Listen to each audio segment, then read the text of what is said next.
প্রিয় বন্ধুগণ, গুরুত্বপূর্ণ একটা আপনাদেরকে জিনিস দেখাচ্ছি, আপনারা খুব মনোযোগ সহকারে দেখবেন, আশা করি অনেক ভালো লাগবে। আপনারা দেখতেছেন আমি একটি ছোট পাহাড়ের পাশ দিয়ে হেঁটে যাচ্ছি।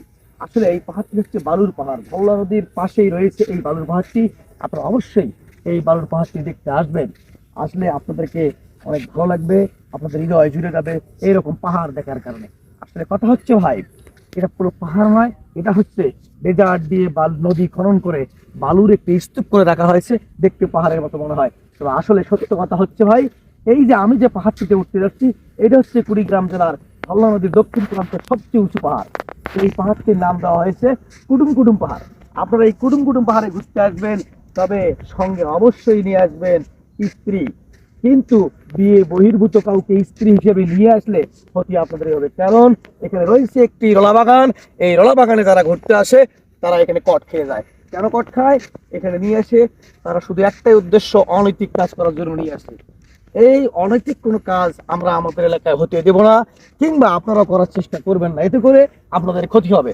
আপনাদের কোনো ক্ষতি হোক এটা আমরা কখনো চাইনি, চাবো না। কিন্তু আপনারা যদি এই অনৈতিক কাজ বারবার করার চেষ্টা করেন, তাহলে আমরা ছেড়ে দেব না। অবশেষে এই কথাগুলো বলতে বলতে আমি চলে এসলাম সেই আমাদের ধওলা নদীর পূর্ব প্রান্তে, একদম কুডুম কুডুম পাহাড়ে। বালুর পাহাড় দেখতেছেন, বিস্তীর্ণময় বালুর পাহাড়, একদম সরেজমিন থেকে 200 ফিট উপরে আমি উঠে গেলাম। আপনারা অবশ্যই আমার মতো করে এই বালুর পাহাড় ঘুরতে আসবেন, আপনাদেরকে অবশ্যই ভালো লাগবে। আপনারা এই বালুর পাহাড়ের চূড়ায় উঠে এই বালুর পাহাড়ের সৌন্দর্য উপভোগ করবেন, আপনাদেরকে ভালো লাগবে, অনেক ভালো লাগবে। শুধু কি ভালো লাগবে না, এখানে আপনারা আসলে এনজয় করতে পারবেন, কি ধরনের প্রাকৃতিক সৌন্দর্য উপভোগ করতে পারবেন।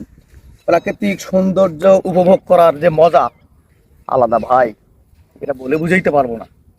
আসলে কথা হচ্ছে সর্বশেষ একটাই, তা হচ্ছে এইরকম বালু খনন করে, নদী খনন করে বালুর স্তূপ করে না রেখে ব্রিজের পাশে যেরকম একটি পার করার কাজ চলতেছে, এইরকম পুরো এলাকা জুড়ে যদি একটা পার তৈরি করা হয়, তাহলে এই পাড়ের পাশে যে মানুষগুলোর বসতি থাকবে তারা অনেক উপকৃত হবে, তাদের উপকার হবে, জমি বেঁচে যাবে, তারা এখানে কৃষিকাজ করতে পারবে, এতে করে রাষ্ট্রের উন্নতি হবে।